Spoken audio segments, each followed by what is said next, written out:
I am very excited to begin what is SAR's 8th annual Shakespeare competition. Before I turn over the mic to a man who needs no introduction, I would like everybody to join me in a round of applause for the man who helps the bard come to life at SAR, the one and only Marshall Messer.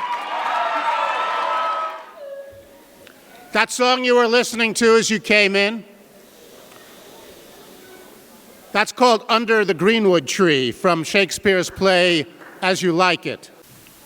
Under the greenwood tree, who loves to lie with me and turn his merry note unto the sweet bird's throat. Come hither, come hither, come hither. Here shall he see no enemy but winter and rough weather.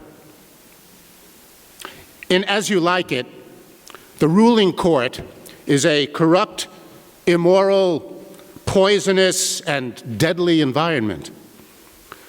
A group of resistors flee to the forest where they live in harmony, camping out of doors in rough weather.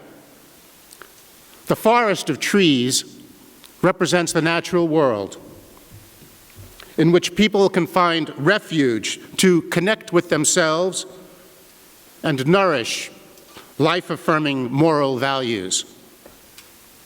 On a deeper level, this is what we celebrate on Tu B'Shvat. Now for my public service announcement, we should all go take a hike.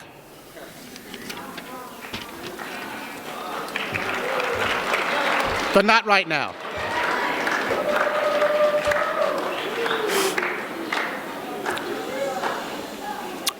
Each year, 20,000 students from around the U.S. participate in this National Shakespeare Contest that is sponsored by the English-Speaking Union. The contest is designed to encourage high school students to develop essential skills in critical thinking, close reading, public speaking.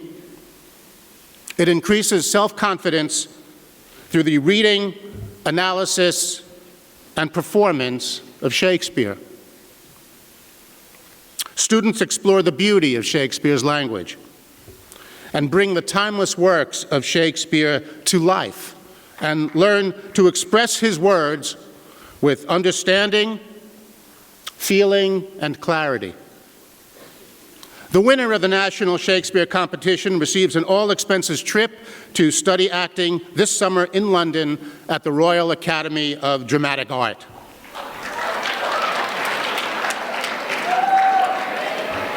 The winner of our competition today wins the traditional Shakespearean insults mug.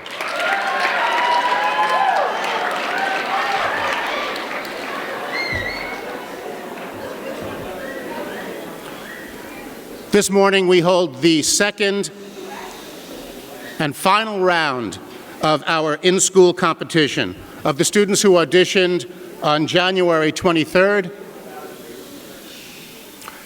3 were chosen to represent SAR in the New York City regional competition to be held at the English-Speaking Union Townhouse in late February.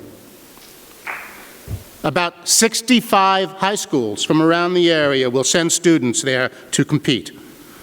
Last year, at the New York City competition, SAR was beautifully represented by Oren Neuwirth.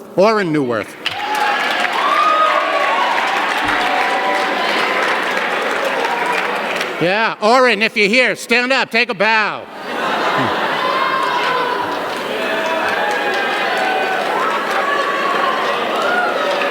Now sit down and be quiet.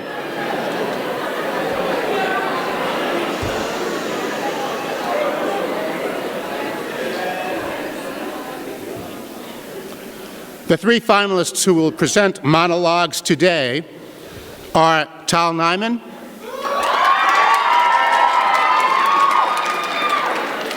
Rebecca Shillingford, and Libby Berger-Pessin.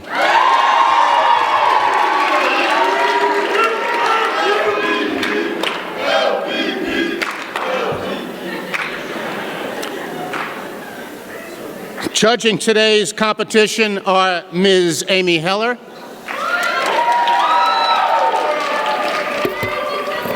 Ms. Sarah Medved, I'm a little nervous, and myself.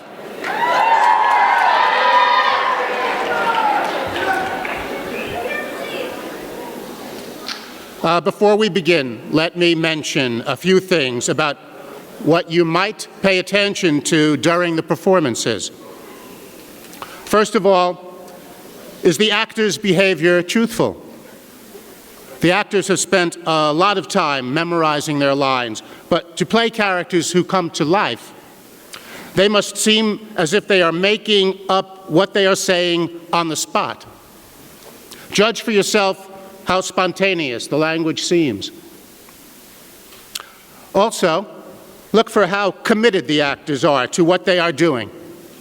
For an actor to seem alive on stage, they can't think about what they just said or be remembering what they are about to say or do.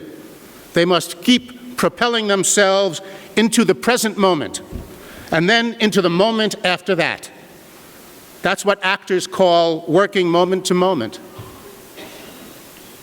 Finally, watch what the actors do to try to communicate clearly what they are saying. What sounds and gestures do the actors employ to clarify the meaning of the lines? To illustrate this idea, I'd like to perform for you a monologue.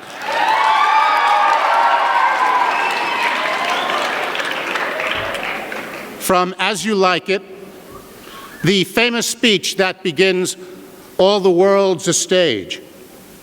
In this extended metaphor, the character Jaques, who was a kind of natural philosopher, compares the world to a play and each person to a player or actor who performs several roles or stages of life.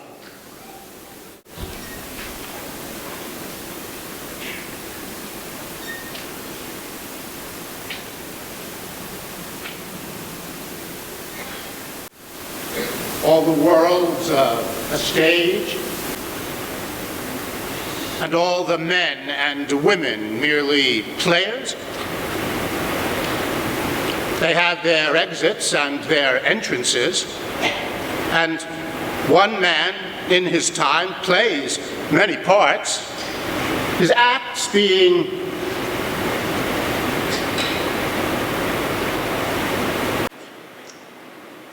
seven ages. At first, the infant.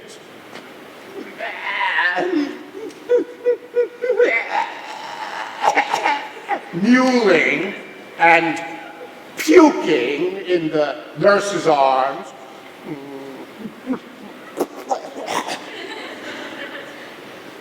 Then the whining schoolboy with satchel and shining morning face, creeping like snail unwillingly to school. And then the lover, sigh like furnace, with a woeful ballad made to his mistress's eyebrow. And then a soldier, full of strange oaths, booyah, and bearded like the pard, rawr. Jealous in honor, sudden and quick in quarrel.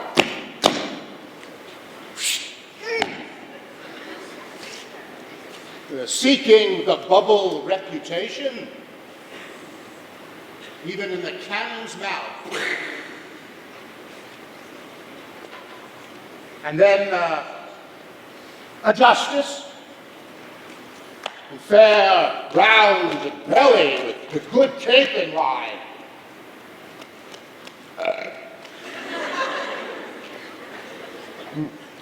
With eyes severe and beard of formal cut, full of wise saws and modern instances. Guilty! And so he plays his part. The sixth stage shifts into the lean and the sixth stage shifts into the line, into the lean and slippered pantaloon, with spectacles on nose and the patch on side. His youthful hose well saved, the world too wide for his shrunk shank, his big manly voice, turning again toward childish treble, the pipes and whistles in the sound. Last scene of all, that ends this strange, eventful history, is second childishness and mere oblivion, sans teeth, sans eyes, sans taste, sans everything. See.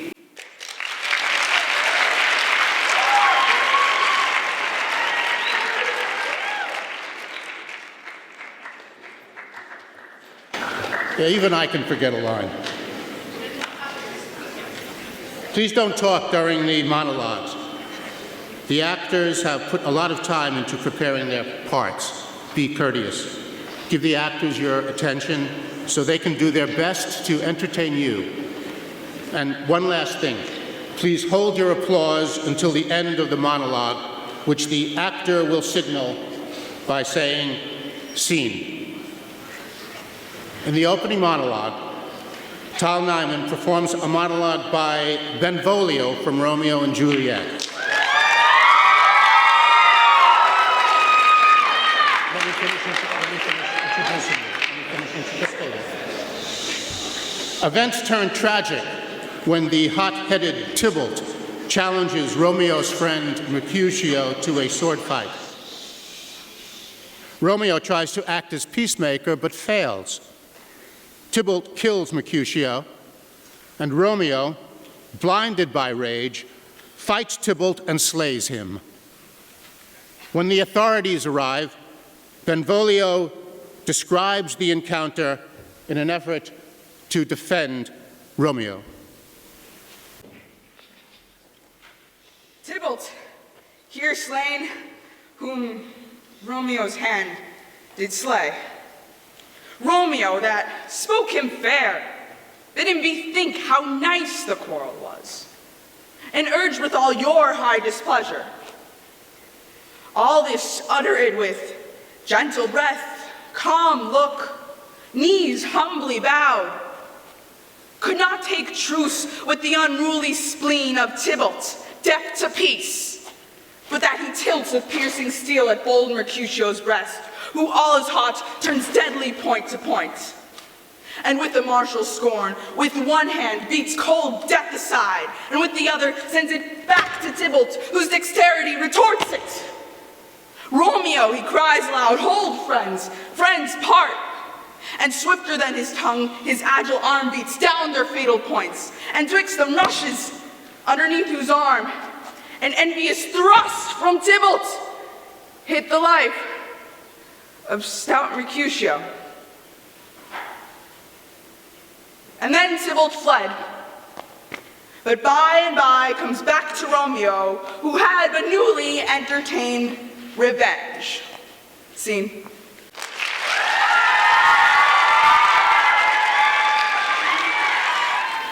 The next monologue, also from Romeo and Juliet, features Rebecca Shillingford as Juliet.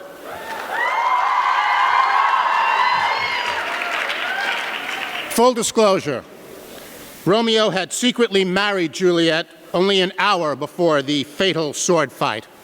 In this monologue, Juliet has just heard the terrible news that her dear cousin Tybalt has been killed by her husband Romeo, who for his part in the duel has been banished from the city.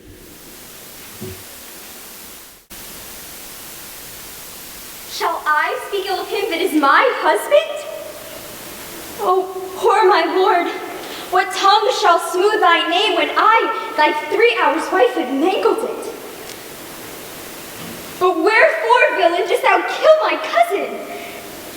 That villain cousin would have killed my husband.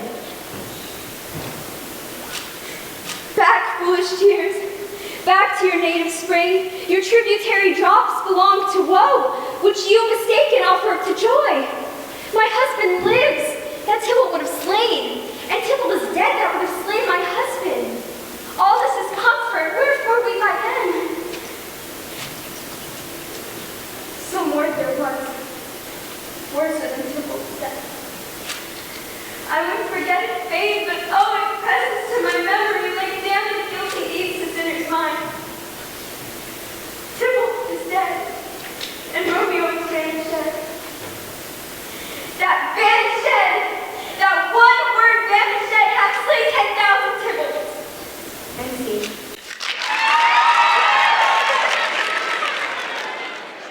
Libby Berger Pessin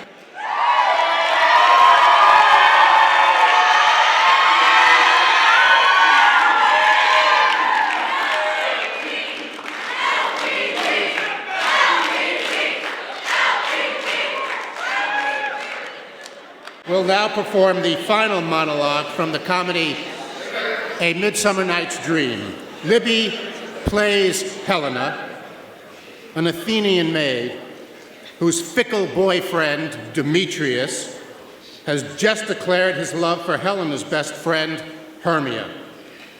You know what they say, ladies, all men are dogs. Here is Libby as Helena trying to deal with her heartbreak.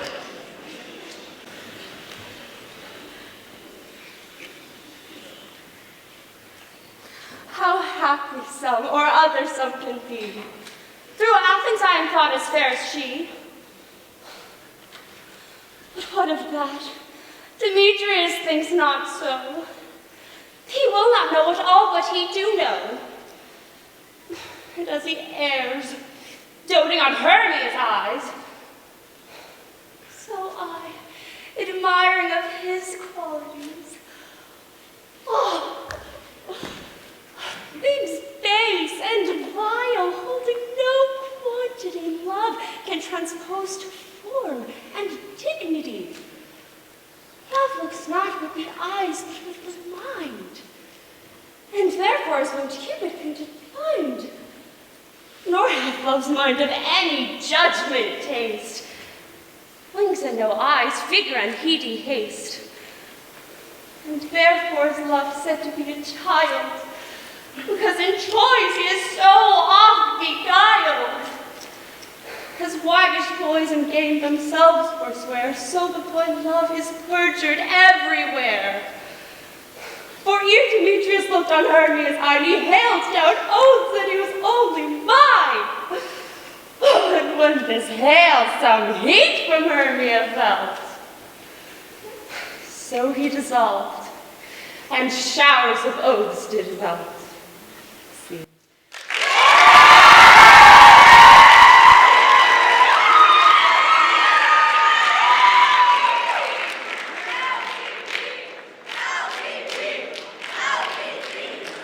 The judges will now take a few minutes to deliberate.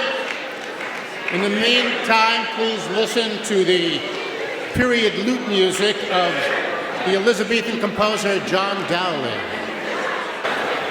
The runner-up for this year's contest is Libby Berger Pessin.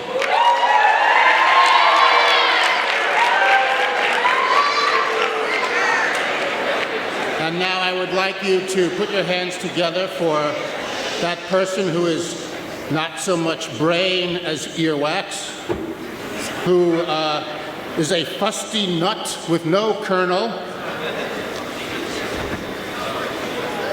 who is the veriest varlet that ever chewed with a tooth.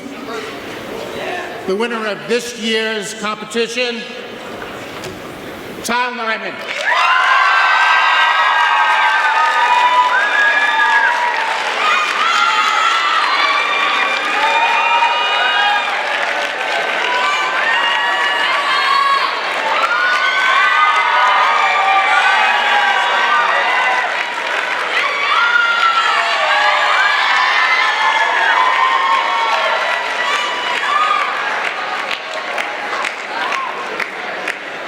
Thank you, and good night.